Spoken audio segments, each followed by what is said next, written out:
JDU के MLC Radha चरण शाह की गिरफ्तारी हो चुकी है। कई गंभीर आरोप लगाए गए हैं ईडी की तरफ से। हमारे साथ आरजेडी के वरिष्ठ नेता हैं भाई वीरेंद्र जी, उनसे जान लेते हैं। भाई वीरेंद्र जी, किस तरह से देखते हैं आप? देखिए, चुनाव का साल आ रहा है और पूरे देश में जो विपक्षी पार्टियां हैं उस पर ईडी सीबीआई का शिकंजा कसा जा रहा है।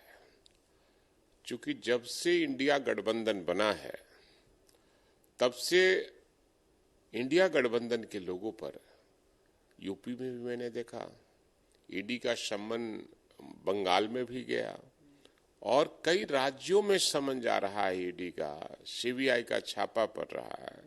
तो कहीं न कहीं जो संवैधानिक संस्था है ये मोदी सरकार उसका दुरुपयोग कर रही है। आप जानते हैं कि जनता इस बार तैयार है कि बीजेपी को हराना है, देश बचाना है, और इसलिए इनके दिमाग में बातें आ गई हैं। जब जब इंडिया गठबंधन की बैठक हो रही है तब तब ये दूसरा प्रयोग कर रहे हैं और जनता इस बार तय कर चुकी है कि बीजेपी को हराना है। इसलिए इसी परिप्रेक्ष्य में बिहार में भी जो राधा चरण जी के यहाँ छापामारी हुई है, उसके पहले भी छापामारी हुई थी और हमको लगता है कि पार्टियों को कमजोर करने की, और जब जब वो कमजोर करने का चेष्टा करते हैं इंडिया गठबंधन का समर्थन और व्यापक हो जाता है। इसलिए महागठबंधन, ये इंडिया गठबंधन के डर से ये भाजपा वाले, एनडीए वाले लगातार ईडी और सीबीआई का छापा दे रहे हैं। एक चीज और है कि बैठक हुई है इंडिया गठबंधन की। बीजेपी का कहना है कि इस बार की बैठक में सीट शेयरिंग का भी मुद्दा फाइनल नहीं हो पाया, इसलिए परेशानी है। हमारे अंगने में तुम्हारा क्या काम है? हम सीट शेयरिंग कर रहे हैं, क्या चर्चा हुई है, बाहर क्यों कहेंगे कि क्या हुआ है? इसलिए मेरे अंगने में तुम्हारा क्या काम है बीजेपी वाले? हम लोग सब ठीक ठाक हैं, ऑल इज वेल।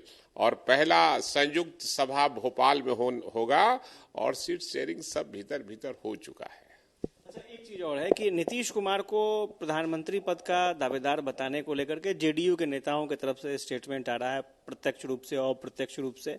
इसको किस तरह से देखें? देखिए, हम तो पहले भी आप लोग के माध्यम से कहते रहे हैं कि देश में जब बिहार के लोग अंगड़ाई लेता है तो देश में परिवर्तन होता है। और चाहे वो 1942 की क्रांति देखी, जो गांधी जी ने यहीं से नारा दिया था कि अंग्रेजों भारत छोड़ो का नारा दिया था, तो देश आजाद हुआ। 1974 का आंदोलन जो हुआ, संपूर्ण क्रांति, जो छात्रों का आंदोलन था, और आदरणीय लालू प्रसाद यादव उसमें पटना विश्वविद्यालय के छात्र अध्यक्ष थे, नेता थे, और उनके नेतृत्व में बिहार में आंदोलन किया गया था। पूरे देश में इसको अलख जगाने के लिए आदरणीय उसमें लोकनायक जयप्रकाश नारायण जी को ये लोग जिम्मेवारी दिया और उनके नेतृत्व में पूरे देश में संपूर्ण क्रांति हुआ, उसमें भी विजय हुई।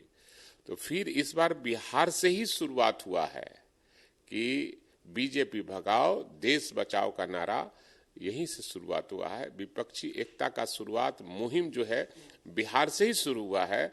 आदरणीय मुख्यमंत्री नीतीश कुमार और आदरणीय उप मुख्यमंत्री तेजस्वी प्रसाद यादव के नेतृत्व में यहाँ विपक्षी एकता के मुहिम शुरू हुआ है पूरे देश में। तो बिहार को आजादी के बाद पहला राष्ट्रपति मिला। देश का कभी भी बिहार प्रधानमंत्री नहीं दे सका। तो हमारी व्यक्तिगत इच्छा जरूर है कि माननीय मुख्यमंत्री नीतीश कुमार जी को प्रधानमंत्री के पद पर सब लोग मान ले। हमारी अपनी दिली इच्छा है कि बिहार का भी प्रधानमंत्री हो।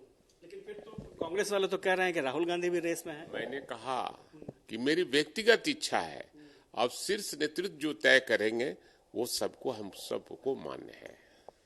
भाई वीरेंद्र जी थे और इन्होंने साफ तौर पर कहा कि मुख्यमंत्री नीतीश कुमार अगर पीएम उम्मीदवार बनते हैं तो इनकी व्यक्तिगत इच्छा है कि इससे बेहतर कैंडिडेट कोई नहीं हो सकता है। और दूसरी बड़ी बात है कि जिस तरह से ईडी सीबीआई की कार्रवाई चल रही है, एक्शन चल रहा है, इसका मतलब स्पष्ट तौर पर है कि 2024 चुनाव को लेकर के इंडिया गठबंधन पर दबाव बनाने की कोशिश की जा रही है, लेकिन जनता इसका जवाब देगी।